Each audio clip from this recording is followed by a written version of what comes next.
Good morning students. आज हम statistic के एक नए टॉपिक के साथ हाजिर हुए हैं। टॉपिक का नाम है कोरिलेशन।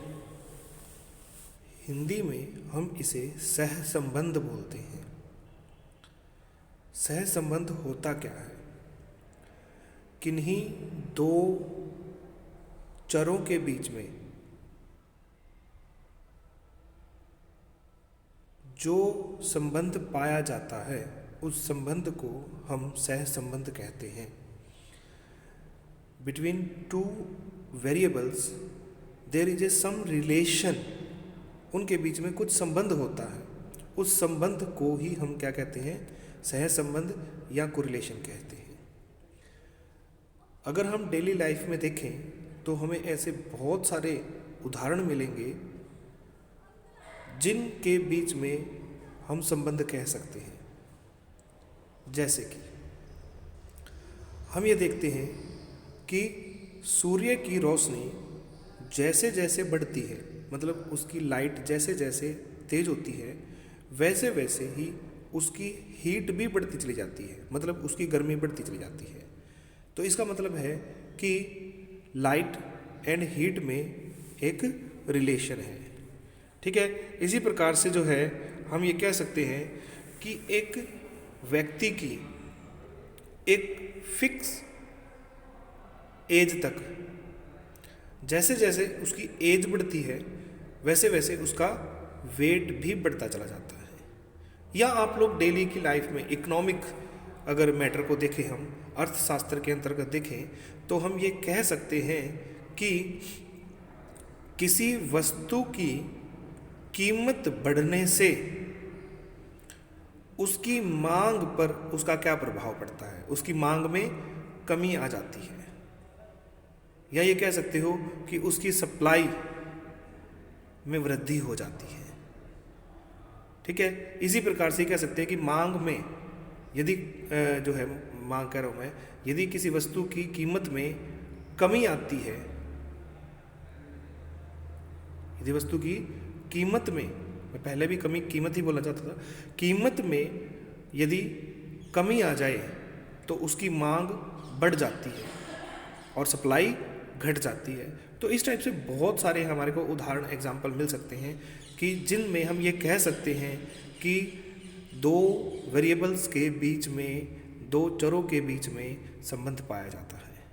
आज हम उसी के बारे में जो है जानेंगे, चेक करेंगे क्या होता है। नेक्स्ट अगर टॉपिक के बारे में बात करें तो वो है हमारा इसके अंदर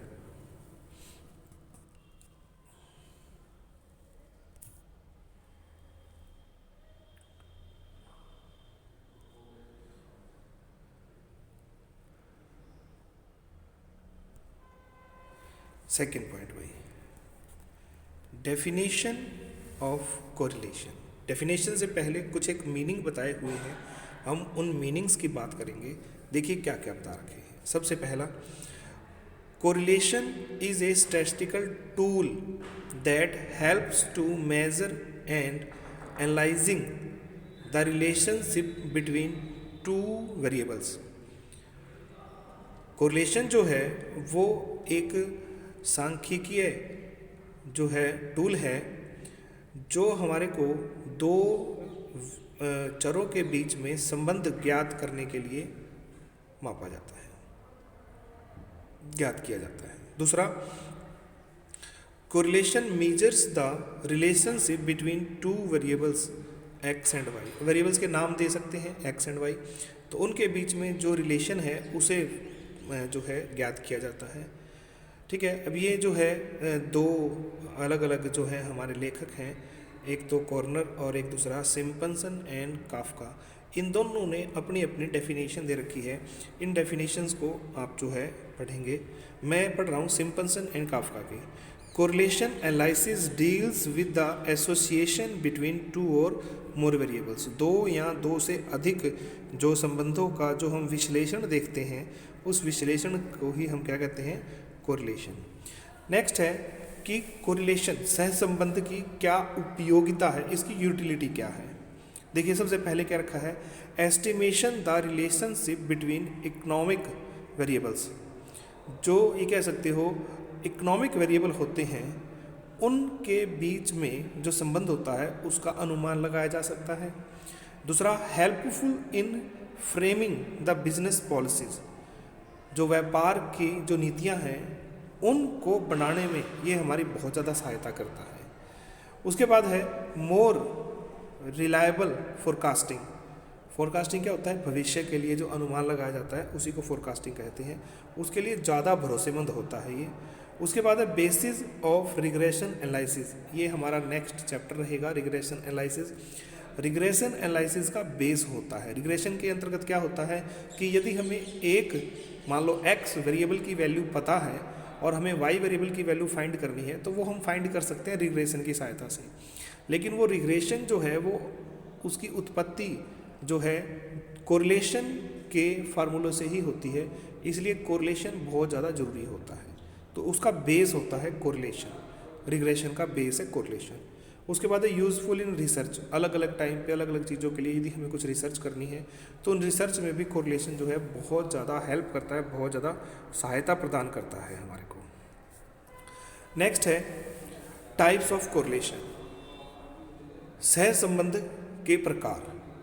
देखिए सहसंबंध के प्रकार की अगर हम बात करें तो उसके लिए मेन हमारे को तीन भागों में बांटा गया है इसके टाइप्स को, जिसमें सबसे पहला है positive and negative, linear and non linear, उसके बाद simple, multiple and partial correlation. ये 3 भागों में बांटा गया है इसके टाइप्स को।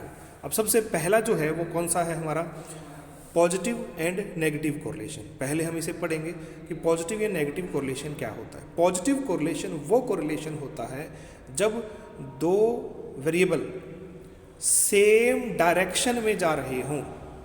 सेम डायरेक्शन का मतलब है कि यदि x वेरिएबल बढ़ रहा है तो y वेरिएबल भी बढ़ेगा, या यदि x वेरिएबल घट रहा है तो y वेरिएबल भी घटेगा। मतलब दोनों की डायरेक्शन सेम है तो हम उसे पॉजिटिव कोरिलेशन कहते हैं। इसी प्रकार से जो नेगेटिव कोरिलेशन है वो इसका रिवर्स होता है। एक वेरिएबल के बढ़ने से दूसरा वेरिएबल घटेगा या पहले के घटने से दूसरा बढ़ेगा। मतलब मान लो कि x वेरिएबल अगर बढ़ रहा है तो y वेरिएबल घटेगा। ठीक है, इनको हम क्या कहते हैं, नेगेटिव कोरिलेशन। तो पॉजिटिव और नेगेटिव 2 टाइप के कोरिलेशन हो सकते हैं। ठीक है, नेक्स्ट अगर हम इसी टाइप में बात करें तो वो है टाइप्स ऑफ कोरिलेशन के अंतर्गत linear and non linear correlation. Linear correlation वो कोरिलेशन होता है जब हम कोरिलेशन की वैल्यूज़ को यदि ग्राफ पेपर पे प्लॉट करें तो वो बिल्कुल सीधी रेखा में जाएगा। वो बिल्कुल सीधी रेखा में तभी जाता है जब x और y वेरिएबल्स में सेम रेशो के अंतर्गत अगर वैल्यूज़ की चेंजेस होती हैं। सेम रेशो में चेंजेस होना, सेम रेशो के चेंजेस होने का मतलब क्या है कि यदि x वेरिएबल जो है मान लो कि 10% की दर से बढ़ रहा है और y वेरिएबल जो है वो 40% बढ़ेगा। हर बार जब भी x 10% बढ़ेगा y 40% से बढ़ जाएगा। तो जब इनमें सेम रेशो में इंक्रीजमेंट हो रही है या डिक्रीजमेंट हो रही है तो उस टाइम पे जो कोरिलेशन बनेगा वो कौन सा बनेगा, लीनियर। मतलब उस कोरिलेशन को यदि हम ग्राफ पे प्लॉट करें तो वो बिल्कुल सीधी लाइन में आएगा। इसी प्रकार से नॉन लीनियर कोरिलेशन जो है वो क्या होता है कि यदि हम जो है किसी एक वेरिएबल को जो है बढ़ाते हैं तो दूसरा वेरिएबल सेम रेशो में ना बढ़कर कम या ज़्यादा बढ़ेगा।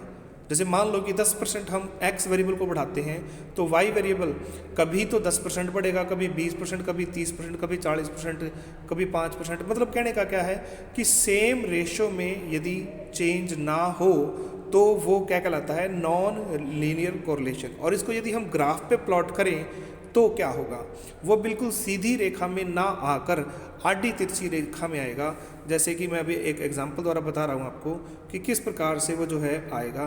देखो लीनियर कोरिलेशन के अंतर्गत वो आता है बिल्कुल सीधी रेखा, बिल्कुल डायरेक्शन बिल्कुल सीधी जाएगी, और नॉन लीनियर में कर्व के रूप में आएगा। इस प्रकार की रेखाएं जो है इस प्रकार से जो आता है वो हमारा क्या होता है, नॉन लीनियर होता है। ठीक है, उसके बाद है नेक्स्ट हमारा इसके अंदर तीसरे टाइप का जो कोरिलेशन है वो है simple, multiple and partial correlation. Simple correlation वो कोरिलेशन होता है जब हम केवल और केवल दो वेरिएबल्स के बीच में कोरिलेशन फाइंड करते हैं। ओनली टू वेरिएबल्स, केवल दो वेरिएबल होकर होंगे हमारे पास, तो वो क्या कहलाते हैं? Simple correlation. और मल्टीपल और पार्शियल, जब दो से ज़्यादा वेरिएबल होते हैं तो वो मल्टीपल एंड पार्शियल कोरिलेशन के अंतर्गत आता है। अब इसमें ये डिपेंड करता है कि मल्टीपल कौन सा होगा। मल्टीपल कोरिलेशन वो कोरिलेशन होता है जिसमें हमारे पास एक सिंगल वेरिएबल क्या होगा? डिपेंडेंट होगा, और दो या दो से अधिक जो वेरिएबल होंगे वो उसके ऊपर इंडिपेंडेंट होंगे। ठीक है ना?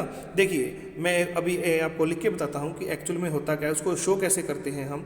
एक मिनट भाई, उसको शो इस प्रकार से किया जाता है कि अगर हम ये कहें, जैसे मल्टीपल कोरिलेशन के लिए बता रहा हूँ, उसको हम डिनोट इस प्रकार से करते हैं, R is equal to, R के साथ डैश लगाते हैं भाई। एक मिनट,